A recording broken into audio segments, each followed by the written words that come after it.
네, 이번 시간에는 3장은 이제 약물장의 약물의 물리학적 성질이 어떤 영향을 주는가 하겠습니다. 뒷부분에 가서는 이제 QSAI라고 하는 것들에 대한 내용들을 얘기를 하도록 하는 게 바로 이 3장의 역할이 되겠습니다. 네, 3장에서 이제 구체적으로는 약물 작용하고 물리학적 성질이 어떤 연관성이 있느냐 라는 얘기, 그 다음에 3년기 성질하고 약물이 분포가 되는 것들, 그러니까 어떻게 흡수가 될 것이고 어디에서는 흡수가 잘 안 되는지에 대한 내용들, 그 다음에 약물 동력학에서 다루고 있는 것들, 약물이 수용체에 접근하는데 영향을 미치는 요인들에 대해서 얘기를 하게 될 거고요. 이제 보통 흡수, 분포, 제거, 대사 이런 거 이렇게 ADM이라고 하는 것들이 어떤 것들인지에 대한 내용을 얘기를 하려고 합니다. 이후 이제 파트 2에서 약물 동력학적 문제를 해결 약물 설계, 저희가 이제 선도물질 최적화라고 하는 과정을 왜 하는지 어떻게 하는지 이런 것들을 배웠는데, 그런 기술들이 이제 사용을 해서 실제적으로 이런 약물 동력학적인 문제들을 어떻게 해소할 수 있는지에 대한 내용들을 얘기를 하게 됩니다. 그럼 첫 번째로 약물에 작용하고 약물의 물리학적 성질들이 어떻게 연관이 되어 있는지에 대한 내용을 얘기를 하도록 하겠습니다. 약물의 작용은 크게 이제 세 가지 단계로 나눠볼 수가 있는데, 첫 번째는 이제 생물 약제학의 단계, 두 번째는 이제 PK라고 불리는 약물 동태학이라고 불리는 PK 단계, 세 번째는 이제 PD 단계가 존재를 하게 됩니다. 근데 이제 PD 단계 같은 경우는 이 장에서 잠깐 언급이 됐었죠. 약물하고 분자표적, 이제 단백질이 주가 되고 수용체나 효소 같은 것들이 상호 맺혀진 결과로 잘 바인딩을 하면 좋은 약효가 나타날 수 있고, 그럼 약물이 얼마나 잘 결합을 하고 있는지 이런 것들이 나타나는 게 이제 PD 단계에 해당이 되고요. 그 다음 생물 약제학적인 단계, 파마스티컬 단계라고 하는 것은 경구투여 약물을 기준으로 했을 때 위장관에서 얼마나 잘 흡수가 되게 하기 위해서 알약으로 할 거냐, 캡슐을 할 거냐 이런 것들을 포함해서 약물이 얼마나 잘 용출이 될 거냐, 용해가 될 거냐 이런 거기 때문에 실제로 여러분들 이제 약제학 시간에 조금 더 자세하게 배우게 될 겁니다.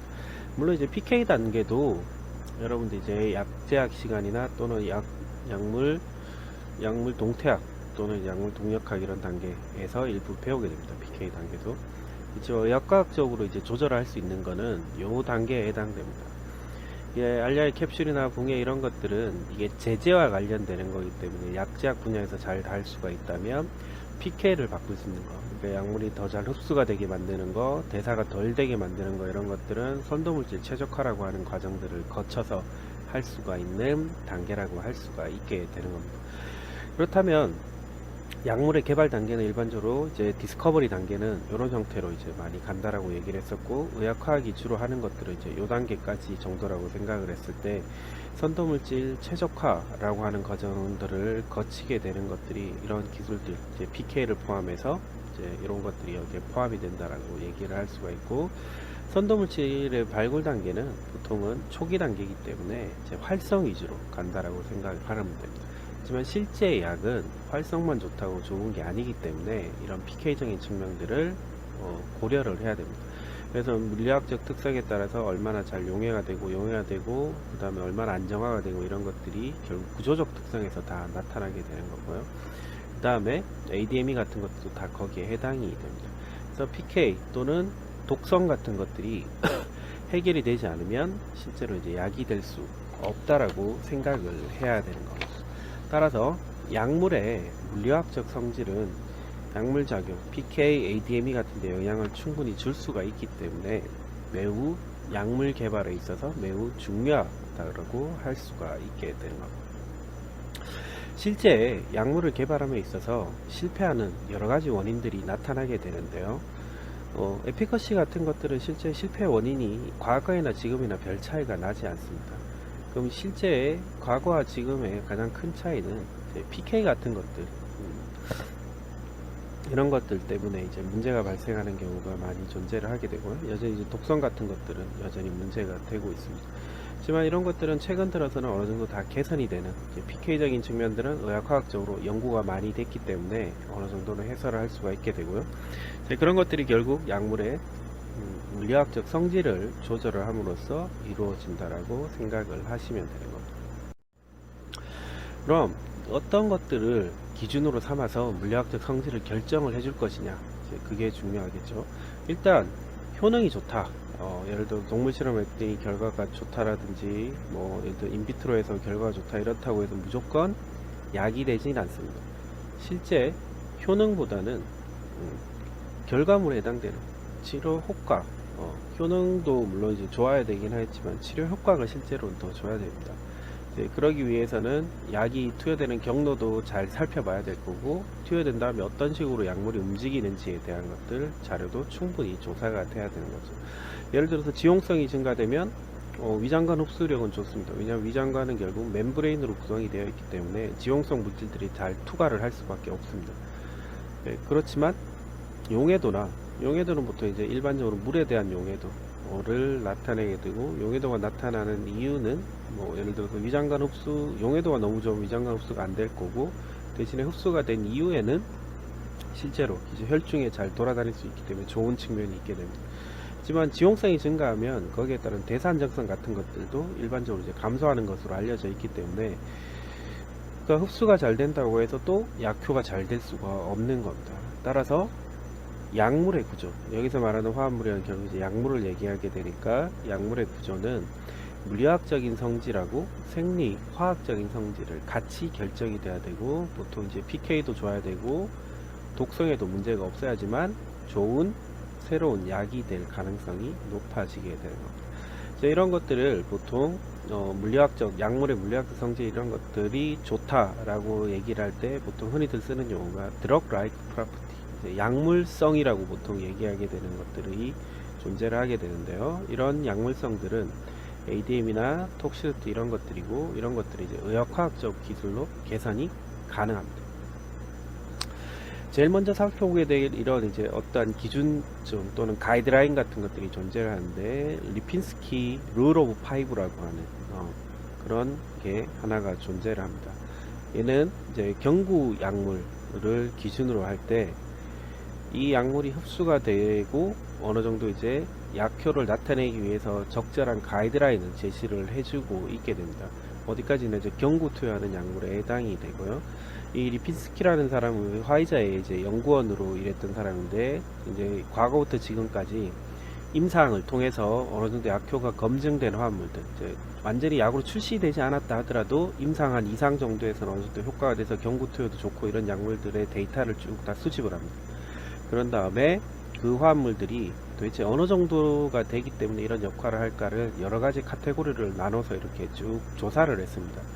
그렇게 해봤더니 하이드로젠 반딩 도너, 그러니까 OH나 NH 같은 것들, 하이드로젠 반딩에 참여하게 해줄 수 있는 것들의 개수가 너무 많은 것보다는 한 5개 정도보다는 작았으면 좋겠다. 그 다음에 이제 표면적하고 관계가 되어 있는 이제 분자량, 이제 약물의 분자량이 한 500 정도 미만이 되면 좋겠다. 그 다음에 지용성을 나타내게 되는 리포필리스를 나타낼 때 많이 쓰이게 되는 이제 로그 P라고 하는 값이 한 5 정도보다는 낮아야 되겠다. 그러니까 너무 지용성이 되게 되면 문제가 발생하니까 너무 지용성이 되면 안 되고, 반대로 너무 수용성에 가까우면 경구 투여하기가 어렵기 때문에 이게 한 5 정도 이하가 되면 좋겠다. 그 다음 수소결합, 공여절합, 도너가 5개 미만이면 받아들이는 업세트도 있어야 되겠죠. 그래야 실제적으로 이제 단백질 같은 데 달라붙었을 때 바인딩을 잘 할 수 있는, 액티브 사이트에서 바인딩을 잘 할 수가 있게 되는데, 그렇다고 너무 많은 것도 좋지 않더라.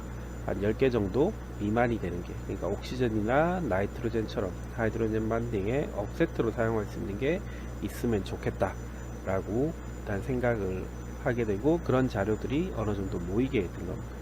그럼 여기서 말하는 룰 오브 5는 5개의 룰이 아니라 4가지 룰이 다 5의 배수로 이루어져 있습니다. 5, 500, 5, 10 그렇기 때문에 리핀스키 룰 오브 5라고 일반적으로 얘기를 하게 됩니다. 여기서 말하는 수소결합 경려자나 수용자가 필요한 이제 수소결합의 수라고 하는 거는 너무 많아지게 되면 일반적으로 수용성이 높아집니다. 수용성이 증가를 하게 되고, 수용성이 증가를 하게 되면 위장관을 통과하는 지질막에 해당된 멤브레인 통과하는 게 이제 비율이 떨어지기 때문에 일단 흡수가 잘 안 된다고 판단이 되게 됩니다. 근데 반대로 너무 지용성이 되게 되면 흡수가 잘 되는 게 문제가 아니라 멤브레인이 이렇게 박혀버리게 되는 문제도 발생을 하게 되고, 설사 멤브레인을 통과해서 지나가더라도 보통 이제 대사 안정성이 굉장히 낮은 약물이 될 가능성이 있게 됩니다. 다음 분자량이라고 하는 거는 약물의 크기가 커지면 커질수록 그러니까 녹질 않는 너무나 이제 용해도가 감소합니다. 너무 안 녹는 경우에는 도리어 흡수도가 저하될 수가 있게 되고요.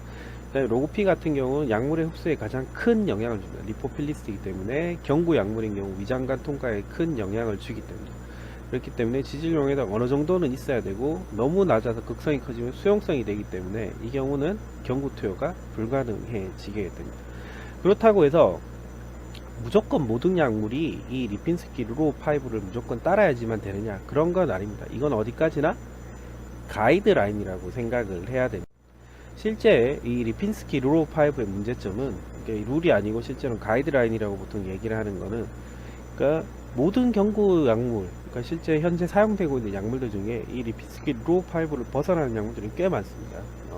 고지혈증 치료제로 알려져 있는 아트로바스타틴이라든지 뭐 로스바스타틴 이런 것들은 생각보다 분자량이 굉장히 크고 하이드로젠 반응 도너 업세트도 굉장히 많습니다. 그래서 리핀스키 룰5 5를 따르지 않지만 그래도 이 정도의 가이드라인을 따르면은 아마도 일단은 경구로 흡수가 되는 데는 문제가 없다라는 정도로 생각을 하시면 되고요.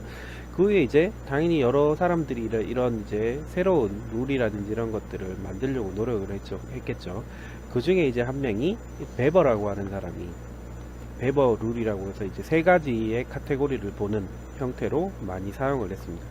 이 룰은 화합물의 유연성, 그러니까 너무 플렉서블하지도 너무 리지드하지도 않는 그런 적당한 상태가 약간 움직일 수 있기 때문에 경구 활성을 가질 가능성이 높다라는 데서 이제 출발을 하게 됩니다.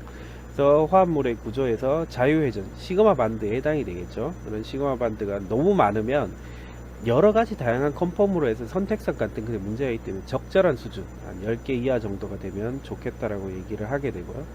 표면적을 이제 계산하는 방식이 있겠지만 한 145옹스트론 정도의 표면적을 가지게 되는 게 적절하게 이제 완전한 수용성도 아니고 완전한 지용성도 아닌 적절한 상태를 유지해서 경구 흡수되는 활성이 좋아지더라. 그 다음에 리핀스키 룰5 5에서는 업세트 따로 하이드로젠 반드 업세트 따로 도너 따로였지만 베버는 두 개를 합쳐가지고 한 12개 정도만 되면 어떤 식으로든 약물의 표적에 잘 결합을 할 수 있다 라고 생각을 하게 되는 겁니다. 그래서 결국 회전 결합의 수, 그러니까 프리 로테이션이 가능한 회전 결합의 수라 격성 표면적이라고 하는 것은 이제 구조적인 유연성하고 관계가 있습니다. 구조가 너무 강직화되면 경구 가능성이 이제 너무 좀 떨어지니까 적당한 수준이 되는 걸 원하는 거고요. 수소 결합은 이제 약간 수용성하고 관계되어 있다라고 생각을 하시게 됩니다. 수용성이 수소 결합 수가 많아지면 수용성이 증가를 하게 됩니다.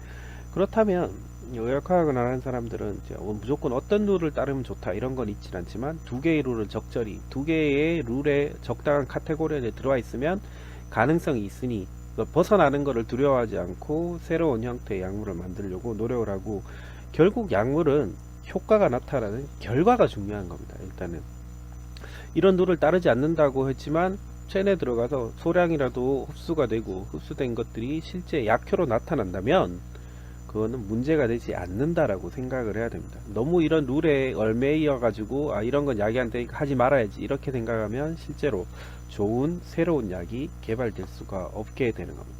따라서 이제 물리학적 성질들이 이런 이제 뭐 수소결합이라든지 로고피라든지 이런 것들은 이런 적당한 수준에서부터 출발을 하면 어느 정도 성공 가능성이 있고 이걸 벗어나더라도 문제가 없다라고 생각을 해야 되고 선도물질 최적화라고 하는 과정을 거치게 되면서 실제로 이런 드럭 라이크 프로퍼티라고 하는 약물성이 개선될 수 있다라는 이제 확고한 의지를 가지고 해야지만 새로운 약물을 개발할 수가 있게 되는 겁니다.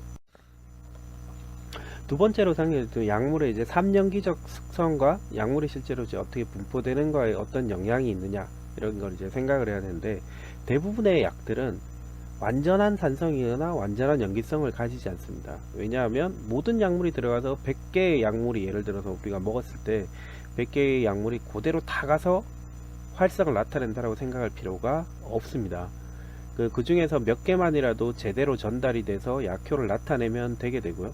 쉽게 얘기해서 100mg 먹었을 때는 제대로 약효가 없다면 200mg 먹어서 약효가 나타나고 부작용이 나타나지 않으면 200mg 약을 만들면 되는 겁니다. 그렇기 때문에 적절한 수준, 항상 체내에 있는 모든 뭐 표적과의 관계라든지 이런 것들이 전부 다 이퀄리브리엄 상태에 있다가 어느 한쪽으로 깨지거나 하면서 일어나는 일들이 많으니까 항상 그 점을 염두에 둬야 됩니다. 그래서 실제 대부분의 약들은 약산이거나 또는 약 염기성을 가지게 됩니다. pH 변화, 체내에는 이제 pH가 서로 이제 약간씩 달라지는 구간들이 존재를 하는데 위에서는 굉장히 산성이고 그 다음에 위장관은 약간 약 염기성이고 이런 부분들이 존재를 하고 있기 때문에 pH에 따라서 모든 포션 아니지만 일부 비율이 이퀄리브리엄이 바뀌면서 일부 비율이 이온화가 되고 그 이온화가 되는 것들에 따라서 흡수가 되고 원하는 부위까지 전달이 되고 할 수가 있게 됩니다.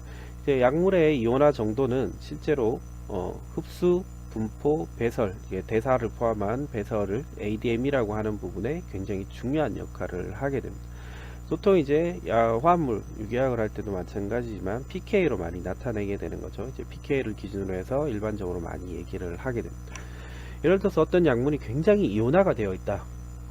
이온화가 되어 있다는 얘기는 극성을 띠겠죠. 플러스 차지나 마이너스 차지를 띱니다. 산성일 경우에는 보통 마이너스 차지를 가지고 있을 거고 그 마이너스 차지가 실제로 플러스를 이제 받아올 플러스 양이온을 내놨기 때문에 마이너스 차지를 띠게 될 거고 예를 들어 굉장히 염기성이 심한 경우는 플러스 차지가 있게 될 겁니다. 그럼 이런 차지가 있으면 일단 세포막 통과가 어렵습니다. 지질층이. 그러니까 쉽게 얘기하면 경구로 투여했을 때 그러니까 위장관을 통과하기가 어렵다는 얘기죠. 그럼 일단 흡수가 굉장히 좋지 않다는 얘기입니다. 반대로 이온화가 되어 있지 않는 약물들은 일반적으로 이제 산의 성질을 가지고 있다고 H가 붙어 있는 상태, 카복실시대 OH가 붙어 있는 상태라면 소수성이 어느 정도 있기 때문에 약산성일 경우에는 일부 비율이 실제로 세포막을 통과할 수가 있게 됩니다. 이온화가 되지 않은 형태는 통과를 하고 이온화가 된 거는 통과를 하지 못하고 하기 때문에 100개의 약물이 들어갔을 때 예를 들어서 반 정도는 이온화가 되고 반 정도가 이온화가 안 된다면 이온화가 안 된 반 정도는 실제로 흡수가 돼서 체내로 들어갈 수가 있다는 걸 명심을 하셔야 되는 겁니다. 예를 들어서 카복실기가 포함되어 있는 알카리 조건에서 이온화가 굉장히 잘 되겠죠. 그렇게 되면 당연히 용해도가 증가되게 되고 그 말은 용해도가 증가됐다는 얘기는 반대로 분배계수라고 하는 것들은 감소를 할 수밖에 없습니다. 그래서 물에 잘 녹는 상태가 되기 때문에 이 경우는 실제로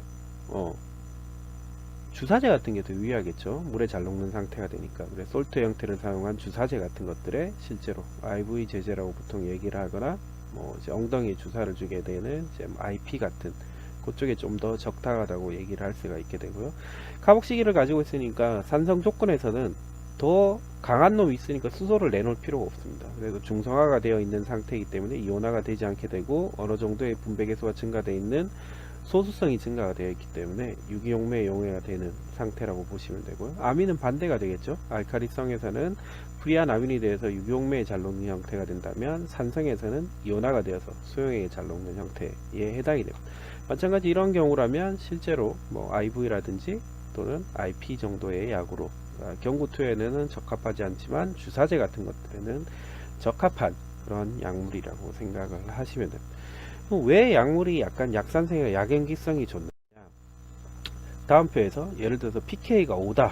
어떤 약물이 약간 약산성이라고 볼 수가 있겠죠. pK가 5니까 pK가 5인 약물은 pK가 더 높은 지역에서는 어떻게 될까요?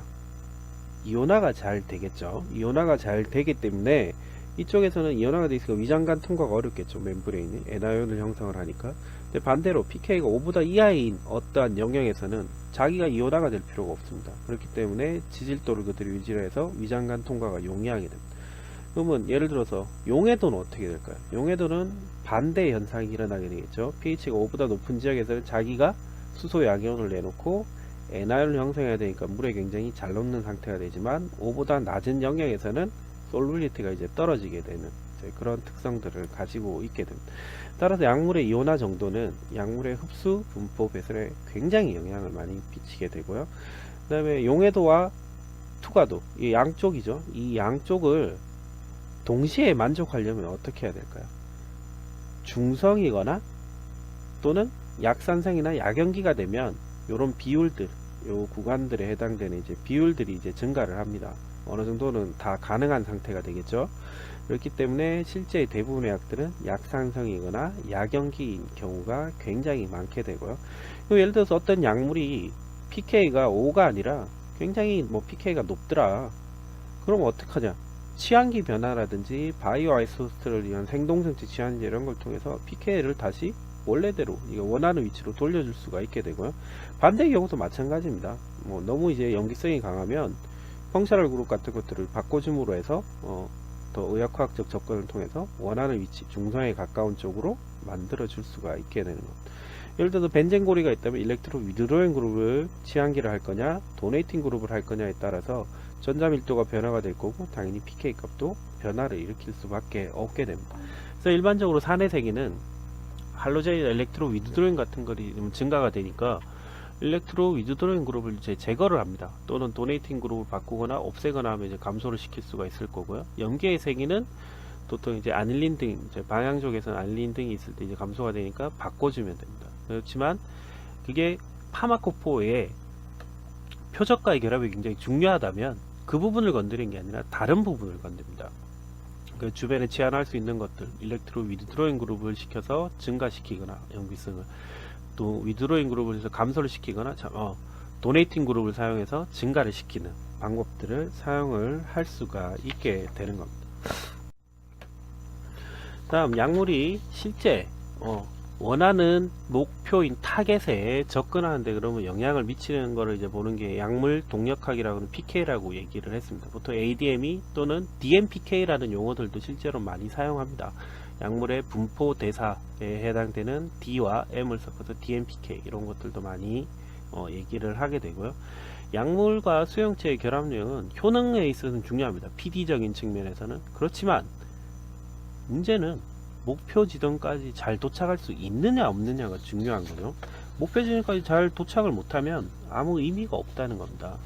그래서 예를 들어서 우리가 이제 어떤 보물 지도가 다음과 같이 있습니다. 여기서 말하는 보물 지도는 신약 개발을 시작을 해서 IND라고 하는 승인을 받고 싶습니다. 그럼 제일 좋은 방법은 직선이죠. 그러니까 쭉 가는 겁니다. 근데 이렇게 가는 거는 실제로 일어나지 않겠죠. 왜냐하면 뭐 가다 보면 산도 있고 뭐 절벽도 있고 늪지도 있어서 돌아가야 될 필요가 있습니다. 그 돌아가는 것들이 이 약물 동력학의 역할이 해당이 됩니다. 예를 들면 솔빌리티가 너무 솔빌리티 데저트라고 써있지만 이런 사막이라고 한다면 돌아가는 게 좋겠죠. 이렇게 돌아가면 좋으니까 솔빌리티도 계산을 해야 되고, 쭉 가다 보면 뭐 리포필리스도 조정을 해야 되고, 톡시시티 이런 것들도 조절해야 되고, 이렇게 해서 그 다음에 대사 효소들 같은 것들, 이런 것들도 이제 회피를 최대한 이제 해서 가는 그런 것들이 바로 약물 동력학의 역학이라고 할 수가 있게 되고, 제일 많이 보는 척도들은 흡수에 해당되는 업접션, 분포에 해당되는 디스트리뷰션, 대사에 해당하는 메타볼리즘, 배설에 해당되는 익스크리션. 그래서 보통 이 첫 자모를 따서 보통 트니들 A, D, M, E라고 얘기를 하고 있습니다. 자, 그렇다면 실제로 대부분의 사람들이 선호하고 실제로 대부분의 약들이 이제 경구가 되죠. 물론 이제 항생제 같은 것들이 이제 경구가 되는 것도 있지만 안 되는 것들은 보통 주사제로 맞기도 하고, 그 다음에 항염증제들도 뭐 좀 고용량이 필요하거나 이러면 이제 경구로 했을 때 잘 안 들으니까 일반적으로 주사제로 사용을 하게 됩니다. 일단 경구용 약물은 실제로 가장 만들기가 어렵습니다. 왜냐하면 그만큼 많은 장벽들이 있죠. 그러니까 주사제가 상대적으로 쉬운 이유는 일단 녹일 수 있으면 녹여서 IV 같은 혈중에 바로 찔러 넣습니다. 그럼 혈액으로 타고 들어가서 체내 기관들을 이제 돌아다니다가 표적을 딱 만나서 약효를 바로 발현할 수가 있습니다. 그 말은 약효 발현도 굉장히 빨리 되고 원하는 부위로 전달하는 확률도 굉장히 높다라고 일반적으로 생각이 됩니다. 그렇지만 알약이나 이런 뭐 캡슐 제제를 먹었다, 예를 들어 경구로 투여했다, 그러면 일단 식도랑 이런 걸 통과해서 위장관을 통과해야 되는데, 위장관에서 예를 들어서 흡수가 안 된다. 그러니까 흡수가 돼서 넘어가 줘야 되는데 흡수가 안 되면 그냥 쭉 빠져나가겠죠. 뭐 예를 들어 대변이라든지 소변의 형태로 이제 빠져나가게 됩니다. 익스크리션과 대사를 통해서 빠져나가게 될 텐데, 위장관에서 일단 흡수가 되게 해야 되는 게 1차 관문. 물론 이제 그 전에 뭐 위에서도 안정해야 되고 이런 것 때문에 이런 약제약이라고 하는 분야가 필요하게 되는 거고요. 그러니까 비경구 투여는 이 위장관 통과가 없는 겁니다. 예를 들어서 IV 같은 형태, 그러니까 혈중에 바로 들어가기 때문에 그냥 딱 들어가서 바로 체내 순환이 일어납니다. 그렇기 때문에 쉽다라고 얘기를 하게 되고, 경구 투여는 이 부분이 이제 문제가 되는 거죠. 일단 어떤 식으로도 약이 체내 순환이 되게 되면 돌다가 일부 약물은 타겟을 만나서 약효를 나타내게 될 거고, 일부는 대사가 일어나서 밖으로 빼져나갑니다. 그래서 이제 뭐 바로 빠져나간 애들도 있고, 이 부분이 이제 필요 없어지는 영역이죠. 그래서 약을 100개를 먹었다, 만약에 분자로 개수로 치면 100개를 하면, 예를 들어서 뭐 많게는 한 6, 70개는 빠질 거고, 한 2, 30개만 약효 부위로 가가지고 효과를 봅니다. 그렇게 해도 약효는 나타납니다. 왜냐하면 우리가 실험을 통해서 100개 정도 해서 30개만 들어가면 된다. 근데 예를 들어 100개에서 10개밖에 안 들어가면 300개를 넣어주면 됩니다. 약물을 300개를 넣어주면 30개가 그나마 살아남아서 약효를 나타낼 수가 있게 되는 거죠. 그래서 경구원 약물이 굉장히 힘듭니다. 그래서 일단 위에도 안정해야 되고 위장관에 잘 흡수가 돼야 돼요. 그러니까 이 부분이 실제로는 가장 많은 난관입니다. 그다음에 그래서 운 좋게 흡수가 됐다 하더라도 원래 약은 외부 물질이니까 체내는 어떻게 하든지 얘를 빼내려고 노력을 한다라고 얘기했어요. 그래서 간 같은 경우에 이제 실제로 이제 해독작용이 있다라고 얘기하는 게, 결국 약도 간에서 일단 어느 정도 다 깨버립니다. 대사를 이용해서 너는 외부에서 왔으니 밖으로 나가라, 이런 식의 이제 어떻게 보면 명령을 일으키게 되는 거죠. 혈액에도 실제로 상당한 효소들, 예를 들어서 가수분해 효소라든지 이런 것들이 존재하니까 약물이 잘 깨질 수가 있게 됩니다. 그러면 경구형 약물로 좋은 건 무조건 그럼 소수성이 좋아서 위장관을 통과하냐? 꼭 그렇지만은 않습니다. 너무 소수성이 강한 경우, 예를 들어 리핀스키, 루로파이브나 이런 데 너무 소수성이 강하면 경구가 잘 안 된다라고 얘기를 하는데, 그러니까 원치 않은 부분으로 가는 경우가 있습니다. 예를 들어서 굉장히 리포필리가 이제 지방 조직으로 가버린다든지, 그렇게 되면 뭐 100개가 들어갔는데 벌써 한 8, 90개를 잃어버리겠죠. 그렇기 때문에 약물의 양이 떨어져서 약효는 떨어질 수밖에 없게 되고요. 또 다른 건 위장관이 이제 멤브레인으로 구성이 되어 있기 때문에 약물이 거기에 박혀 있습니다. 박혀 있는 상태가 되면 흡수가 안 됐다는 얘기고, 그러면 약효를 못 보겠죠. 이제 그런 경우, 너무 소수성인 경우에 문제가 되고요. 그 다음 완전한 음이온의 상태, IV 제제를 하더라도 완전한 음이온 상태의 약물은 혈장 단백하고 결합을 해버립니다. 물론 이제 일부는 혈장 단백에 결합되어 있다가 이퀄리브리움을 통해서 이제 일부 떨어져 나오는 경우도 있지만, 그렇지만 너무 계속 결합되어 있어서 이퀄리브리움이 떨어져 나온 쪽으로 가지 않으면 약효를 낼 수 없습니다. 원하는 목표 부위까지 전달이 안 되기 때문에, 이제 그래도 너무 음이온도 안 되고, 양이온인 경우에는 보통 이제 핵산, DNA라고 하는 이제 부분과 잘 결합을 하기 때문에 원하는 수용체까지 잘 전달이 안 되게 됩니다. 다음 중추신경계 약물들은 일반적인 관문보다 하나가 더 있습니다. BBB라고 보통 표현을 하게 되는 블러드 브레인 베리어라고 얘기를 하게 되는데요. 혈액 뇌관문을 통과해야지만 실제로 CNS라고 하는 중추신경계로 들어갈 수 있기 때문에 어느 정도는 소수성을 가져야 됩니다. 소수성이 아님에도 불구하고 CNS 약으로 사용되는 것들은 특정한 수성 단백질의 역할일 가능성이 높다라고 생각을 해야 됩니다. 다음 효소에 작용하는 약물들도 효소를 도달하기 위해서 거쳐야 되는 과정들이 있다면 그 과정을 적절히 다 통과를 해야지만 실제로 원하는 표적 단백질하고의 상호작용이 일어날 수 있게 됩니다. 그래서 그만큼 어렵다라는 얘기를 하게 됩니다. 그럼 실제로 이제 각각에 대해서, 그러니까 약물이 수용체에 접근할 때 어떤 영향들이 있고, 그런 영향들을 회피하기 위해서 어떤 것들이 필요한지에 대한 내용을 얘기를 하도록 하겠습니다. 먼저 약물은 화학적으로 안정한 게 좋습니다. 무조건 안정해야 된다라기보다 안정한 것이 필요합니다. 여기서 말하는 안정성은 안전이 아니라 안정성은 화학적인 안정성을 포함을 하게 됩니다. 물론 이제 제제를 만들었을 때도 안정을 해야 되고, 그래서 약의 유효기간 2주다. 그러면은 계속 약의 먹기도 전에 예를 들어서 깨진다든지 이러면 안 되겠죠. 그렇기 때문에 신약계는 어느 정도까지 안정성은 요구가 됩니다. 또 다양한 pH, 왜냐하면 체내의 pH는 변화가 심하기 때문에, 특히 경구용 약물 같으면 다양한 pH에서의 안정성도 필요하게 될 거고요. 그래서 만약에 불안정하다면 뭐 부영제라든지 뭐 예를 들어 솔트로 만든다, 첨가제를 넣든다든지 이런 식으로 해서 사용을 할 수가 있게 됩니다. 이제 파클리탁셀, 보통 이제 텍솔로 많이 알려져 있는 약물은 약염기 용액에서 에피머라이제이션이 일어나게 됩니다. 에피머라이저가 일어나게 돼서 어떤 부분이 바뀐다는 얘기죠. 카이랄 센터가 바뀌면 약의 효과가 현저하게 떨어집니다. 그러기 위해서는 어쩔 수 없이 부영제 같은 것들을 사용해서 약염기성 용액에서도 안정할 수 있게끔 변형을 해야 되는데 쉽지는 않습니다. 이 경우는. 그래서 파클리탁셀 같은 경우에 결국 이제 대부분이 주사제로 쓸 수밖에 없는 경우라고 보시면 되고요. 파클리탁셀은 어느 부분이 실제로 에피머라이저가 일어날까요? 에피머라이저가 일어날 수 있는 건 보통 애시디간 부분에 카르보닐기 옆에 있는 데겠죠. 그런 부분들이 여기 한 군데 있고, 여기는 아니고 여기도 아니고 여기는 필요 없을 테고, 그 다음 여기 이렇게 이제 두 군데가 보통 존재를 하는데, 얼핏 봤을 때 어디가 중요할까요? 여기에 이제 모액이라고 생각하면 이 부분이 중요합니다. 이 부분이 실제로도 쉽게 에피머라이즈가 일어나는 부분에 해당이 되고, 이 부분이 바뀌면 약효가 없어지게 됩니다. 그래서 실제로 가장 쉽게 일어나는 대사들, 이제 화학적으로 불안정한 것들은 이제 가수분해입니다. 가수분해. 물론 이제 그 전에 이제 위장관, 특히 이제 펩신이나 판크라틴 같은 이제 다양한 가수분해 요소가 있으니까 그것도 이제 생각을 해야 되겠지만, 가수분해 요소는 뭐 위장관에도 존재를 하게 되고 혈중에도 굉장히 많이 존재를 하고 있습니다. 그러면 가수분해에 이제 가장 불안정한 거는 여기 있는 것처럼 에스터입니다.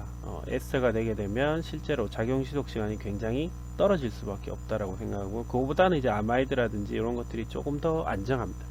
이제 가장 이제 이런 가수분해 효소들 중에 이제 대표적인 것들이 베타락탄계 항생제에서 보통 작용하는 베타락타마제, 베타락탄링, 아마이드링을 깨는 것들. 그래서 이런 걸 방지하기 위해서 뭐 클로브릭 애시드 같은 것들도 사용할 수가 있게 되겠죠. 그 다음에 생체 내에 존재하는 내인성 신경 전달 물질들 중에서 가장 이제 특이한 것들 중에 하나가 바로 이제 아세틸콜린이라고 얘기를 했었고, 아세틸콜린은 문제 내에 어떻게 보면 유일하게 이렇게 에스터 결합을 가지고 있는 형태라고 얘기를 했습니다. 그래서 아세틸콜린 자체가 약으로 사용되기는 굉장히 어렵다라고 이제 얘기를 했었고, 그래서 그런 부분들을 바꾸기 위해서 이런 카바메이트 같은 형태로, 상당히 이제 가수분해가 덜 될 수 있는 형태로 바꿔주게 되면 이제 화학적인 안정성이 더 증가를 하게 되고, 가수분해 요소에 견딜 수가 있기 때문에 조금 더 길게 작용하는 약물로 바꿀 수가 있게 됩니다. 이제 두 번째로 살펴볼 건 대사 안정성입니다. 대사 안정성은 실제로 이제 4장에서 좀 더 자세하게 한 번 더 얘기를 하게 될 거고요. 여기서 얘기하는 대사 안정성이라고 하는 이제 간략하게 대사란 어떤 거냐 이런 것들을 얘기를 하게 됩니다. 모든 약은 외부 물질입니다. 원래 체내에 존재하는 걸 사용하기도 하지만, 일단 들어오면 우리 몸은 이 이상한 놈이 들어왔으니까 밖으로 빼내야 되겠다 라고 생각을 하게 되겠죠. 그때 가장 먼저 일어나는 게 대사입니다. 약물 대사가 일어나게 되고요. 실제로 이제 약물을 개발할 때도 처음에는 분명히 약효가 있었는데 막상 해보니까 왜 약효가 안 나타나지? 이런 경우에 큰 이유는 이런 대사 과정이 너무 빠르게 일어나가지고 약물이 수용체까지 제대로 접근을 못하는 겁니다. 그래서 다 빠져나가 버리기 때문에 효과를 보지 못하는 경우가 굉장히 많게 되고요. 이런 경우 보통 70년대 이럴 때 많이 일어났습니다. 최근에 근데 이런 것들을 미리 확인을 하기 때문에 이것 때문에 약이 뭐 안 되거나 이런 경우는 많지는 않다라고 보시면 되고요. 제 4장에서 조금 더 자세하게 약물 대사에 대해서 얘기를 하게 됩니다. 약물 대사는 보통 일상 대사와 이상 대사로 구별되는데, 그럼 대사는 어떤 과정으로 일어나야 될까요? 어느 방향성을 가지고 일어나냐? 약물 대사라고 하는 게 체내 물질이, 외부 물질이 들어왔으니까 무조건 밖으로 빼내야 되겠다. 그럼 빼낼 수 있는 방법은 뭐가 있을까요? 땀으로 배출한다든지, 소변으로 배출한다든지, 대장으로 배출한다든지 이런 방법들이 있는데, 그러면 얼핏 보면 땀이나 예를 들어서 소변이나 이런 것들은 어떤 성질일까요? 물의 형태가 포함이 되어 있습니다. 그 말은 수용성이란 얘기죠. 그렇기 때문에 대사의 과정은 일반적으로 수용성이 높아지는 과정 쪽으로 일어난다라고 생각을 하면 됩니다. 그래서 일상 대사가 일어나게 되면 분자 내에 어떤 특별한 구조를 옥시데이션 시키거나 해서 이렇게 물에 더 잘 수용성이 높아지는, 예를 들어 하이드로젠 반딩, 도너나 업세트 같은 걸 증가를 시켜서 일어날 수 있는 반응들이 주가 되고요.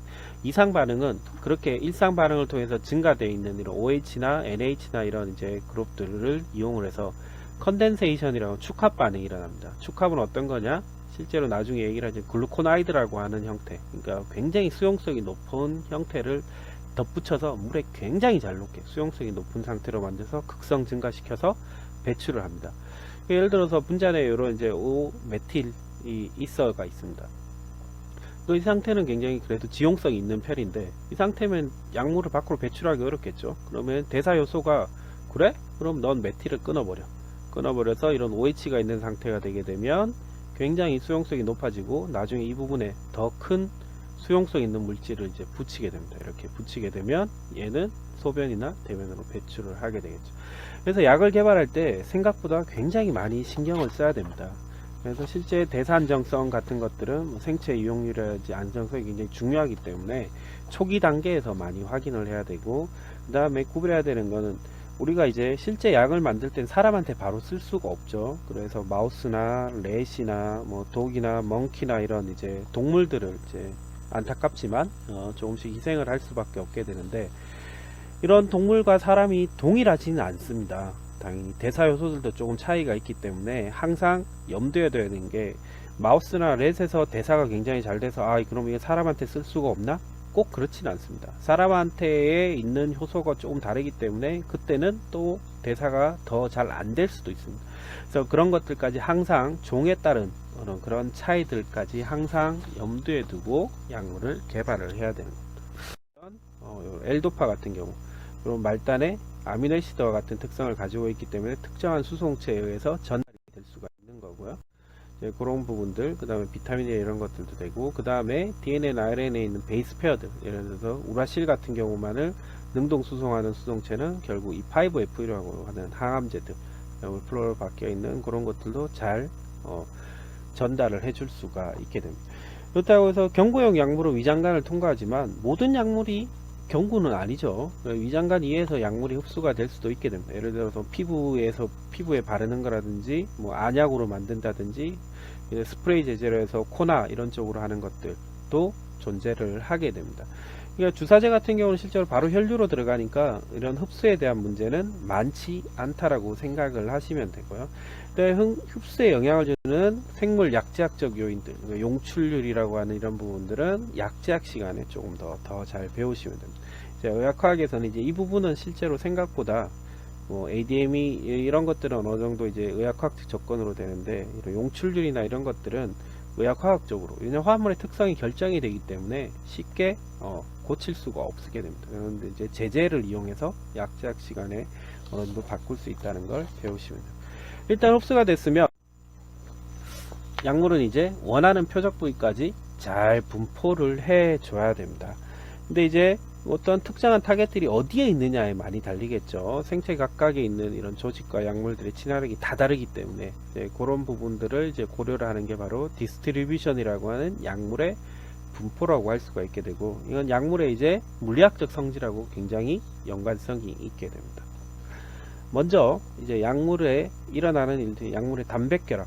혈액은 일반적으로 이제 뭐 저희가 위장관 통과해서 이제 혈류로 들어가서 흡수가 됐으니까 혈류를 이렇게 돈다라고 얘기를 하게 되는데, 일반적으로 혈액에서 그냥 혼자 약물이 떠다닌다라고 생각을 할 필요는 없습니다. 단백결합을 통해서 보통 이루어져 있다가 어느 정도 필요한 부분에 가서 떨어져 나와서 보통 약효를 유지한다라고 생각을 하면 됩니다. 일종의 약물이 단백결합을 하는 건 약물의 저장고 역할, 그러니까 결합된 약물이 서서히 이렇게 방출되게 하는 역할도 하게 됩니다. 근데 문제는 예를 들어서 조심해야 될 것들 중에 하나는, 근데 이게 너무 예를 들어서 결합이 강하다, 단백결합이 약물하고 이런 알부민 같은 거에 단백결합이 너무 강하다, 그러면 어떻게 될까요? 너무 강하니까 약물이 방출이 안 되겠죠. 그럼 그렇게 돌아다니다 그냥 내 본 밖으로 배출되면 끝입니다. 그래서 너무 강해도 안 됩니다. 적당히 이퀄리브를 유지할 수 있는 형태가 돼야 되고, 그것은 앞에서 얘기한 pK나 로그 P가 적절한 수준이 됐을 때는 어느 정도 해결이 되지만, 물론 취향기나 이런 것들을 바꿔줌으로 해서 약간씩 변하기 때문에 그런 것들도 의학화학적으로 해결할 수가 있게 되고요. 또 다른 것들은 예를 들어서 환자가 약을 한 가지만 먹지 않을 수 있겠죠. 두 가지 약물을 같이 먹을 수도 있습니다. 예를 들어서 항응고제를 먹고 있는 환자가 소염 진통제에 해당되는 페닐부타존 같은 거를 같이 먹게 됩니다. 근데 보통은 이 와파닌이라고 하는 게 단백 결합을 해야 되는데, 와파린의 단백 결합이 이 소염제에 의해서 방해가 됩니다. 그럼 어떻게 될까요? 와파린이 막 돌아다닙니다. 막 돌아다니다 보면 원하는 부위까지 제대로 전달이 안 되는 경우가 발생을 하게 되고, 결론은 이제 출혈 위험이 증가, 항고제를 줬음에도 불구하고 출혈 위험이 증가되기 때문에, 여러분들 약을 사면 항상 이렇게 종이에 뭐 이때 어떨 때 쓰고 어떤 환자는 쓰지 말고 이런 것들이 있죠. 이제 그런 것들이 이런 이제 서로 다른 약물들을 복용할 때 주의할 점이라든지 이런 것들이 거기에 해당이 됩니다. 근데 약물의 분포 중에서 제일 까다로운 것들 중에 하나가 중추신경계로 약물을 분포시키는 겁니다. 블러드 브레인 베리어라고 하는 BBB를 통과를 시켜야 되기 때문에 그럼 무조건 하고 지질성을 높이면 좋으냐. 지질성을 높였을 때 화학적인 안정성이나 대사 안정성 이런 것들이 문제가 발생을 할 수밖에 없게 됩니다. 그래서 이런 부분들은 실제로 어느 정도 이제 기술을 사용해서 뭐 할 수도 있게 되고 의학화학적으로 해결은 되지만 굉장히 어려운 부분 중에 하나입니다. BBB를 통과하기 위해서는 기본적으로 어느 정도 애시드티를 가져야 되기 때문에 지질성을 가져야 되기 때문에 그런 부분들은 굉장히 어렵게 되고요. 지방 조직으로 약물을 분포시키는 거는 쉽습니다. 생각보다. 지질성을 계속 높이면 됩니다. 그러면 지질성 높이 화학적 안정성이 있으면 위장관에서 흡수가 돼서 지방 조직으로 쭉 다 퍼집니다. 근데 이런 약물들은 실제 이제 생각보다 많지가 않다라고 생각을 하시면 됩니다. 지금까지 했던 거는 업접션, 그 다음에 디스프리션, 그 다음에 대사 과정을 얘기를 했었고요. 그 다음으로 얘기할 부분이 약물의 제거입니다. 약물이 효소에서 대사가 되고 뭐 다양한 부분들까지 흘러가게 되면 배설이 돼야 되겠죠. 약은 외부 물질이니까. 제일 좋기는 어느 정도 약의 효과를 발현하고 나서 대사도 일어나고 소변으로 빠지거나 이런 식으로 가는 게 가장 좋습니다. 그게 약물의 제거에 있어서는 가장 좋은데 1차적으로 약물이 들어가게 되면 보통 이제 체내에서 어떤 화학적 변화를 일으키게 되죠. 그게 이제 약물대사, 아까 일상대사, 이상대사 했던 이제 그런 것들이 해당이 되고요. 그 다음에 거기서 살아남아서 어느 정도 역할하고 나오게 되면 보통 이제 신장 쪽으로 가게 됩니다. 신장으로 간다는 얘기는 소변으로 배출시키겠다는 얘기겠죠. 소변으로 배출시키는 과정들. 보통 이제 수용성인 경우가 이제 신장으로 잘 가겠죠. 그러니까 위에 있는 대사 과정을 거쳐서 수용성 약물로 변하고 수용성 과정에서 좀 더 대사가 일어나서 신장으로 배출되는 형태가 됩니다. 근데 단백결합된 약물은 신장에서 여과가 되지 않기 때문에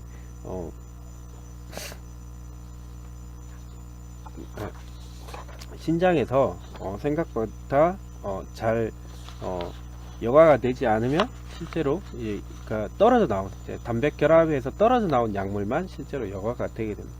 일단 분배계수 리포필리스가 굉장히 높은 약물들은 일반적으로 재흡수 한 번 더 과정을 거쳐서 한 바퀴 더 돌고 이렇게 배설이 되는 과정으로 되게 됩니다. 그래서 일반적으로 극성이 높거나 한 약물들은 재흡수 시 소변으로 바로 배출되는. 그러니까 실제 제일 안 좋은 약은 들어가서 개기능도 못하고 바로 소변으로 신장을 통해서 소변으로 배출되는 약들이겠죠. 그 다음에 간을 통해서도 일부 배설이 되는데 이제 간에 있는 이제 담즙산 이런 것들하고 같이 배설이 되는, 보통 이제 뭐 일부는 재흡수되겠지만 이제 바로 이제 대변 같은 형태로 배출이 됩니다. 그 외에 이제 피부에 이제 땀의 형태로 배설이 되거나 이런 경우도 많이 존재를 하게 됩니다. 그다음 약물의 투여 용량들은 어떻게 결정을 하느냐? 대부분은 뭐 하루에 한 번씩 먹어라, 뭐 하루에 3번씩 먹어라, 뭐 이런 것들이 결정이 되어 있죠. 이제 그런 것들을 실제로 그럼 어떻게 결정을 할 거냐? 실제로는 약이 들어가서 점점점 약의 농도가 높아지다가 뚝 떨어지겠죠. 뚝 떨어져서 이렇게 완전히 하면 이쯤에도 약을 한 번 더 먹게 되죠. 이렇게 떨어지고 이런 과정을 거치는데, 약이 효과를 보려면 대충 최소한 이 정도 이상의 농도를 거쳐야 된다. 그러면 이 사이 간격에서는 약이 더 이상 효과가 없는 상태가 되죠. 그럼 떨어지기 전에 또 먹어야 되는 겁니다. 이렇게 이제 그런 것들을 이용해서 약물의 투여 용량을 결정하게 되고요. 처음에 들어가서 일부는 이제 약효를 나타내다가 약효가 떨어지게 되면 약을 더 주면 되는 거죠. 이제 그런 것들로 약물의 투여 용량을 결정을 할 수가 있게 되는 겁니다. 근데 실제로 이런 약물 투여 용량은 보통 이제 체중을 기준으로 많이 주게 됩니다. 그래서 이제 소아과 같은 데 가면 어린애들이 몇 킬로인지 물어보죠. 봤을 때 그렇게 체중이 안 나가 보이는데 약의 용량이 많은 것 같다. 그러면 이제 꼭 확인을 해야 될 필요가 있습니다. 실제로는 체중뿐만 아니라 나이, 종, 그 다음에 남녀의 차이 이런 것들에서도 결정이 되게 되고요. 그 다음에 약물 상호작용이라는 것은 굉장히 중요합니다. 왜냐하면 항상 한 개의 약을 먹지 않을 수 있습니다. 한 개만, 딱 하나의 질환만 해서 한 개를 먹냐? 그렇지 않습니다. 성인형 질환 같은 경우는 고지혈증과 고혈압이 같이 있거나 이럴 수 있어서 두 개의 약물이 뭔가 서로 연관성이 있다. 잘못되면 사람이 사망에 이를 수도 있습니다. 그래서 투여 용량을 결정할 때도 굉장히 중요하게 됩니다. 그래서 음식도 마찬가지고 그 다음에 다른 약도 마찬가지. 그래서 실제로 임상 상상에서는 이런 것들도 같이 테스트를 합니다. 그래서 어느 정도 안정성이 있지만 그때 테스트할 때 문제가 없었지 나중에 이제 환자군이 더 커지고 실제 출시를 했는데 문제가 발생하는 경우도 있으니까 항상 주의를 해야 되는 부분이라고 할 수가 있게 됩니다. 일반적으로 당뇨병 치료제는 이제 혈당 강화를 목적으로 합니다. 그러면 혈당 강화를 목적으로 하니까 어떻게 될까? 약물이 어느 정도 단백결합이 됐다 서서히 조금씩 나와서 약물이 표적에 전달이 되고 혈당을 서서히 떨어뜨려야 됩니다. 근데 문제는 이 환자가 예를 들어 아스피린이나 항원조제 같은 경우 혈장 단백 결합을 잘하는 애들, 그러니까 당뇨병 치료제보다 더 잘하는 약물들이 투여가 되면 걔가 먼저 혈장 단백을 다 결합해 버립니다. 그럼 당뇨병 치료제 약물이 결합할 혈장 단백이 없으니까 아이 그래? 그럼 나는 표적기관 가서 다 일하지 뭐, 이렇게 되겠죠. 그러면 그 당뇨병 치료제가 대량으로 표적으로 가가지고 혈당 팍 떨어뜨립니다. 그럼 어떻게 될까요? 저혈당 쇼크가 발생을 하게 되겠죠. 그래서 이런 약들은 이제 다른 약물들하고 상호작용이 굉장히 중요하게 됩니다. 그 다음에 흔히 음식하고도 이제 궁합이 맞는 이런 것들이 굉장히 중요한데요. MAO라고 하는 저해제, MAO는 나중에 이제 모노아민 옥시다제라고 해서 레인성 신경전달 물질들이 어느 정도 기능을 하면 없애주는 데 사용되는 효소이긴 한데 보통 암페타민이나 뭐 퍼티딘이나 이런 것들 이 들어가 있는 것들이 MAO를 이제 많이 사용을 하게 됩니다. 그래서 이런 모노아민이 많이 포함되어 있는 종류의 음식, 예를 들어서 치즈나 와인 같은 것들이 들어가게 되면 이 MAO가 얘들을 막 어떻게 할까요? 깨려고 하겠죠. MAO의 원래 역할이. 이런 것들 깨려고 하면 MAO 저해제가 어떻게 될까요? 너무 많이 들어가 있는 상태가 됩니다. 많이 들어가 있는 상태가 돼서 원치 않게 예를 들어서 뭐 혈압을 굉장히 높인다든지 이런 기능들이 발생을 하게 되는 겁니다. 이제 그럴 경우 이제 위험할 수가 있으니까 음식물이나 다른 약물들과의 상호작용도 항상 고려가 돼야 되고 그런 것들을 바탕으로 약물의 투여 용량을 결정을 해야 되는 겁니다. 그러니까 이렇게 약물이 실제로 체내로 들어가기 위한 이제 PK적인 문제, ADME적인 문제가 굉장히 많다면 그럼 어떻게 해서 의학과학적으로 이런 것들을 해결을 할 수 있느냐, 그런 것들도 이제 당연히 고민이 될 수밖에 없게 되는 겁니다. 어떻게 해결할 거냐? 앞에서 배웠었던 선도물질 최적화를 이용하는 겁니다. 선도물질 최적화라고 하는 거는 치환기 변화, 분자 구조의 확장, 사슬 길이 연장 축소, 고리 구조를 축소, 교체, 융합, 생동 대치환, 구조의 단순화, 강직화 이런 것들을 하게 되면 친수성과 소수성은 적절한 균형이 중요하다고 얘기했는데 이 균형을 원하는 방향으로 최적화를 시킬 수도 있고 화학적인 안정성 또는 특정한 효소에 대해서 분해가 된다면 분해가 되지 않게 강화하는 것도 가능하게 되고요. 그러니까 외부 물질이라서 대사가 너무 빨리 되면 문제가 되니까 대사 안정성 같은 것들을 늘리거나 줄이거나 하는 것들, 그 다음에 특정한 표적에 잘 전달될 수 있는 약물들, 그 다음에 독성을 감소시키는 약물들, 이런 것들을 모두 다 선도물질 최적화라고 하는 과정을 통해서 실제로는 조금씩 바꿔줄 수가 있게 되는 겁니다. 이제 다음 시간에는 이런 것들, 선도물질의 최적화를 이용해서 실제로 이런 약물학적인 특성들을 어떻게 해서 수정을 해서 더 좋은 약으로 만들 수 있는지, 어떤 변화들을 사용을 할 수 있는지에 대한 부분들을 얘기를 하도록 하겠습니다.